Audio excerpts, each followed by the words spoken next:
I'm speaking to you very briefly through the lens of 30 years of Brigidine ministry in Kildare town since 1992. And the decision to come to Kildare in 1992 wasn't just taken out of the blue. Already the stirrings were there that Brigid, both as goddess and saint, was emerging from the shadows of history. And we were being challenged as Brigidine sisters to explore and develop a Brigidine spirituality for today's world. So that's why we came. The late historian, Dr. Margaret McCurtain, whom I'm sure some of you knew personally, was invited to give a homily in St. Brigid's Parish Church in Kildare town almost 20 years ago. She began with a quote from Victor Hugo, and I quote, "Nothing else in the world is so powerful as an idea whose time has come." And she concluded by saying, Brigid's time has come. And it certainly has. And we can, in Solas Rita, can testify to the validity of her remarks and to the emergence of Brigid's spirit in our contemporary world. As Mary has already told you, we're on the cusp of Brigid 1500 years of the anniversary of Brigid's death. And just here and now we can thank actually Mario and the Decade of Commemoration Committee for commissioning that great, very invaluable report on celebrating Brigid, a woman, a life, a legacy. Excellent. I'd advise you all to read it and get inspiration from it. So also, I'd like to share with you a kind of an experience of maybe Brigid's spirit, the spirit of Brigid, as we have experienced it just here in Kildare, even in the last few months. The new national holiday in honour of Brigid has generated much interest and excitement, not just in Ireland, but around the world. And with Brigid 1500 looking for ideas, we gathered an outreach community of men and women who work with us, and we said, how do we want to celebrate this national holiday for Brigid?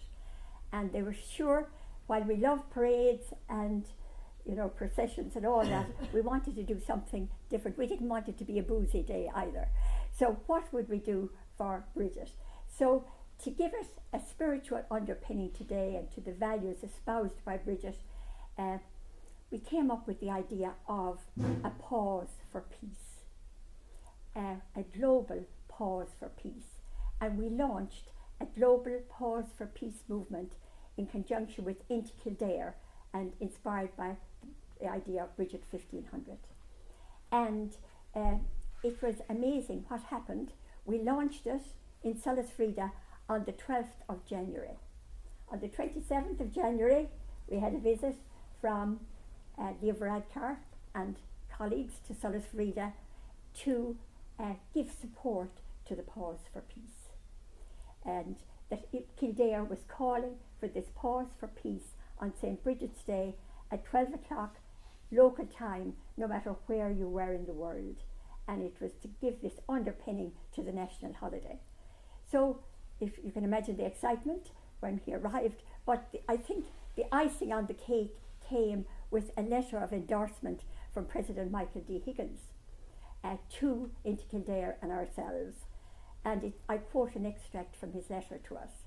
"Your efforts to bring together communities from across the globe to promote peace and harmony in the name of Naomh Bríd is truly admirable.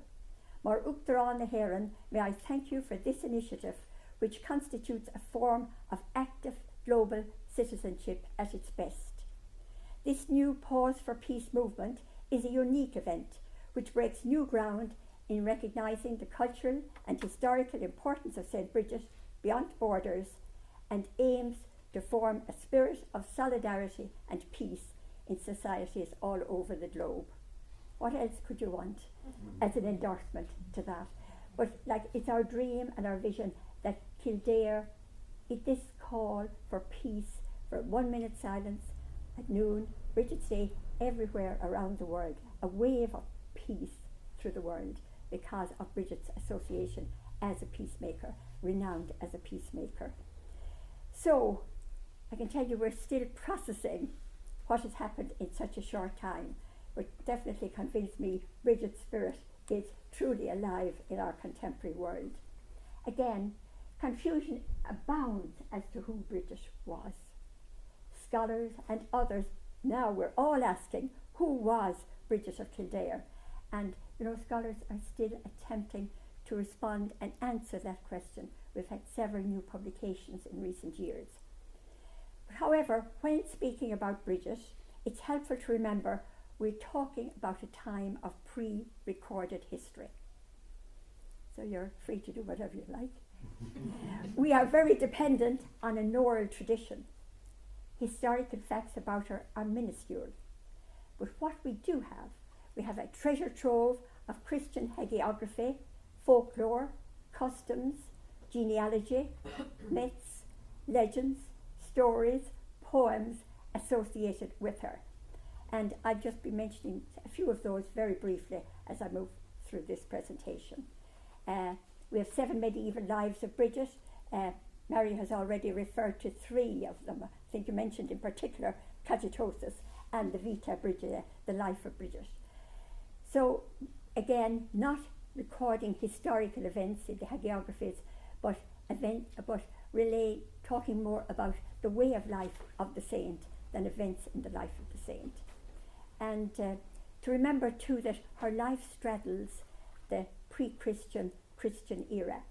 Historian Liam de Poyer has very aptly said, Brigid stands on the boundary between pagan mythology and Christian spirituality. The saint inherited some of the attributes and some of the folklore associated with the pre-Christian deity of the same name. Folkloric sources tell us that Brigid embraced Christianity in her teens. So while she crossed the divide from pre-Christian to Christian, neither tradition can contain her exclusively. She belongs to both worlds, if you like, the pre-Christian world and the Christian world. So as I understand it, her historical identity was questioned for the first time in the last decade of the 19th century. It had never been questioned until then. And since then, there have been 2 schools of scholarship on Brigid. Some saying she did exist as a historical person, others saying no, she was merely the personification of the pagan goddess Brigid. So it's interesting though, in more recent years, that eminent historians again are coming back to affirm Brigid's historical identity. And I suppose one of those you could say was Dr. Noel Kazan, on his book Life, Legend and Cult. And only a fortnight ago, I know some of you were in Solis Frida to hear Dr. Niamh Wycherley, who is a lecturer in early Irish in Maynooth. And, she left us in no doubt whatsoever about Brigid's historical identity. She was a woman, a real flesh and blood woman, who walked in Kildare, I suppose the roads or whatever kind of dirt roads or whatever we had at the time in Kildare, a living, breathing human being. And, she would say, what has gone wrong? What has happened? How have we lost the woman Brigid? Or have we lost her? She put out those to us. So she would say, and she goes so far as to say, that to suggest other than that St. Brigid was a real woman here in Kildare is to perpetuate a patriarchal agenda in which women's voices are stifled and their stories suppressed. So I like that one. Do you like that, Marion? No comment. But I suppose what I really got from our talk a fortnight ago, and those who were there as well, was that, and I hadn't really paid as much attention to it as I should, was the historical context in which Brigid lived, the society in which she lived, that it was ever before the coming of Christianity, it was deeply patriarchal, overwhelmingly, those were her words, patriarchal and hierarchical. And we really have to understand that, to realise, and the achievements of Brigid and her legacy to us in the world. To really understand the historical context. Now, where will you get that, Mario? Yeah. If they want to look at it, what would be the best for them to look up? Well, I mean, honestly, Noel Cassan's book is Noel just Cassan. amazing, and we have multiple copies we bought, like, through the library system. Yeah, he's trying to promote it. No, well, I mean, I'm I'm joking. not related to him I'm joking. at all. I'm joking. But I mean, Niamh, literally, I mean, again, it's great to hear that, because I mean, Yeah. that's the kind of scholarship you'd expect. And Niamh, in actual fact, another thing she said to us that there are very few medieval historians left. In the world, there's a dearth of medieval historians, and this is not getting written about. She had done her doctorate actually on the cult of relics and saints, and but she had done her master's on cogitosis. But she is in no doubt, and she exercised us all really and truly about the woman Brigid, like the woman, the goddess, the saint, and she took the angle on the woman Brigid, because I think if Kildare lose the woman, we've lost everything. The woman saint, the founder of Kildare, that most powerful church in Kildare up until the 12th century. So she, if you can listen to her or go into some of her podcasts, I heard her first of all being interviewed by Owen Beattie on Kildare FM, if you want to go in to read some of her stuff, and she also on Maynooth University. She's in the Early Irish department. She has written some stuff on Brigid, well worth a read. I'm hoping that she will produce something, because she's really, she feels that Brigid has been let down by the academics as well, by the patriarchal dimension of the academics. Down with them patriarchal. Don't look down. And she was, who was there? There was somebody there in the room. There was somebody there. Heaven, you were there. What did you think? And look at your, what did you think of it? Niamh, Niamh, yeah. I thought it was brilliant. She was brilliant. Yeah. No, Absolutely. absolutely. Her research Really is has brilliant. the Her research is brilliant. context on it. Yeah. Yeah, her research is absolutely Yeah. brilliant. So, so there, I better continue before my time is up. So, she asserts, that Brigid was patron and founder of a remarkable and formidable church and double monastery in Kildare in the 5th century, and that she and the abbesses who succeeded her were the most powerful women in Ireland up until the 12th century. And up until then, the honour price of a woman was that of half the price of her closest male relative. That women were really commodities at the time, but that Brigid and the abbesses, they broke through that. It was no bastion of feminism, as she said, Kildare at that time. It was overwhelmingly, as she said, patriarchal and hierarchical. But they broke through, and they wielded power for they were the only women in Ireland. In actual fact, she said there were some of the very few women that got into the Irish annals. So the fact that they got into the Irish annals and were named, and the abbesses who succeeded her, just shows how powerful they were. So I got a bit exercised about it too.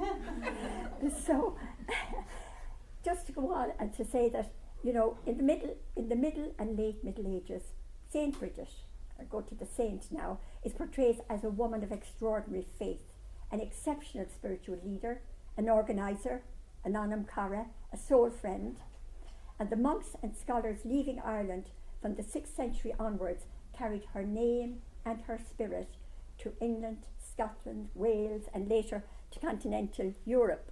Just gives you an idea of the spread, the geographical spread of the cult of Brigid from as early as the 6th century.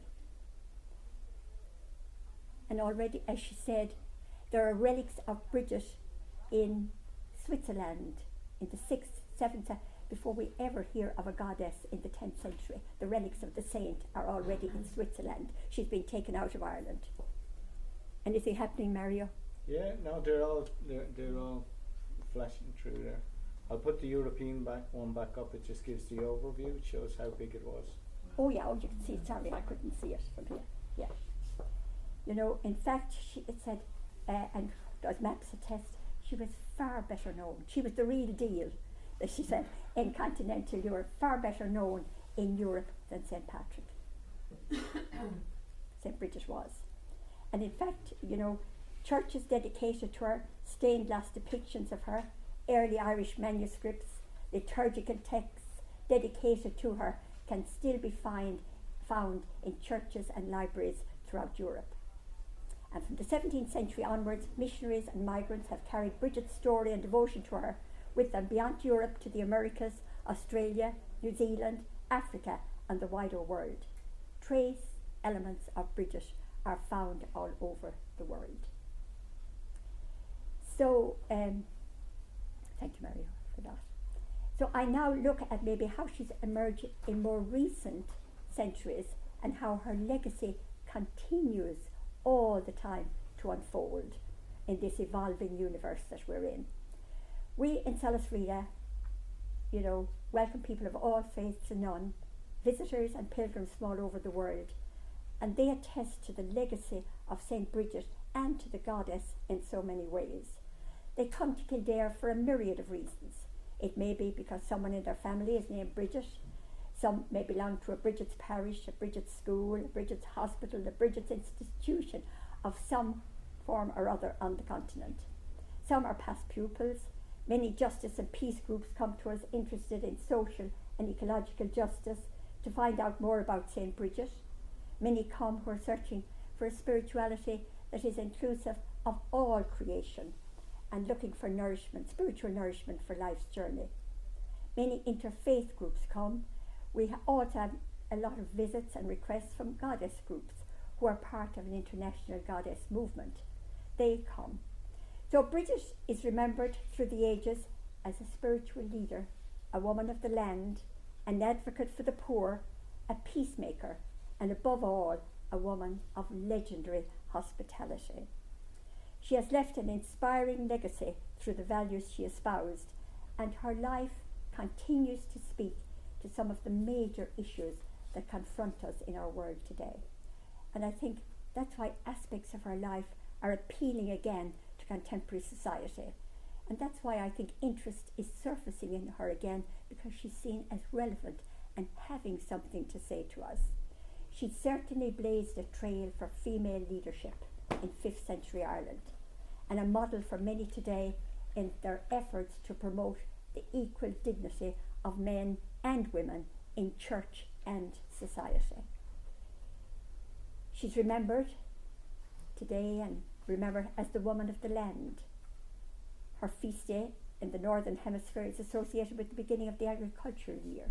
And all the stories in Cogitos's book are surrounded, by agriculture, isn't it? A lot of them have to do with agriculture and all the, because as Niamh Wycherley said last week, well, you wouldn't have, like if you're telling the miracle story of the wine and the grapes, we don't have those in Ireland, so we were using the hops and the ale and all the rest instead. But she is invoked to heal our wounds and green our earth again by many. Those concerned about the environment and the future of the planet draw inspiration for the reverence for which she and our Celtic ancestors had for the elements, the earth, the air, fire, water. Stories about her, several of them tell of her affinity with animals and how they came to her assistance when she found herself in difficult situations. There's a lovely one about the fox, and Mario has sent you to do a little bit of resource on it, looking it up, so I won't tell it to you either. But we have a wealth of stories. We keep you in the dark. That's it. I don't read it. We have a wealth of stories, legends, myths associated with her, and they are powerful carriers of meaning. At an earlier age, I would have dismissed myths and legends and that sort of thing, because I loved history and I loved historical facts. But now I have a far greater appreciation of legends and their symbolic significance. They have a symbolic significance that often speaks more effectively, I know from my experience with people who come, than mere historical fact. The stories and the symbols and what they're saying to us. They can sometimes, and I'm going to quote Seamus Heaney now, postscript, they sometimes can catch the heart off guard and blow it open. Those little legends and stories that we have about Brigid. So, of all the values associated with her, and her outreach to the poor and needy of the time is remarkable. She has always been associated with those on the margins of society, always, in all the stories we have about her. Those concerned with just issues of injustice and the unequal distribution of the world's resources draw inspiration from her words and actions, and some are drawn to work for systemic and structural change in relation to social, economic and environmental justice. A sense of compassionate justice impelled Brigid in her legends to share. As she said about the apples she gave away, and the rich lady questioned her about them, well, she said, sure, what is mine is theirs. When the rich lady upbraided her for giving away her gift that she had brought to her. Many groups today working for peace and disarmament draw inspiration from the legend of Brigid giving away her father's jewelled sword to a poor family so that it could be bartered to get food to feed his family. A sword in Brigid's hand is transformed into a life-giving instrument, into a ploughshare. And this legend will challenge us, I think, in our world as long as warfare endures. Hers is a story for all time, not least her opposition to war and her fame and renown as a peacemaker. And that's where we got our inspiration for the pause for peace, the wave, a global wave of peace going around the world on her feast day. Brigid's hospitality knew no bounds. She was extravagant in her giving to all who came to our door, and the more food and drink she gave away to the poor and to guests, the more, we're told, it multiplied in her hands and in her pantry. And as we witness the worst migration crisis in history, she would challenge us to extend a spirit of welcome and hospitality to our brothers and sisters who are fleeing war, poverty, persecution and climate devastation. As the old Irish wisdom saying puts it, ar sca héla a waramid, we live in the shelter of each other. So, as I said, and just to quote Niamh Wycherley again and maybe end with a few little things she said, some reasons why Brigid is so popular again maybe today. She has so few historical facts. She's malleable. Everyone can have his or her own hot take on Brigid. What does she mean to you? She has been reinvented and rebranded since the 5th, 6th century. Brigid has. Everyone, as I said, it keeps her relevant. She is a saint for all people. She resonates with people. There's nothing static about our Brigid. She has stood the test of time, she says, and will remain centre stage. Another point she made, and this wasn't on Saturday, this was in the interview with Owen Beattie, in an increasingly secular and diverse world, Ireland and world, her pre-Christian history makes her appealing to those who are never Christian or have chosen through hurt to reject Christianity in its current form. Many of these people seem to find shelter under Brigid Stoke. She also questioned why some people, while respecting all traditions, the goddess tradition, the saint tradition, she questioned why some women would want to amplify her to the status of a deity when we have such an amazing flesh and blood woman as Brigid of Kildare. So, the 1500th anniversary is just around the corner, and I wish you good luck with all you're doing on it. Just remember that, we will have hopefully great celebrations, and Brigid 1500 and Katie will see to that. She's a threshold woman. Her time has come again. She fed the spirits of people of Ireland in the 5th century, and what our experience, she's continuing to feed the spirits of people in increasing numbers throughout the world today. She continues to cross divides, build bridges, foster unity in our midst. Her life and legacy and its continued unfolding has much to offer in terms of its transformative capacity to help create a more compassionate, equitable and sustainable world. Brigid's spirit is alive and well.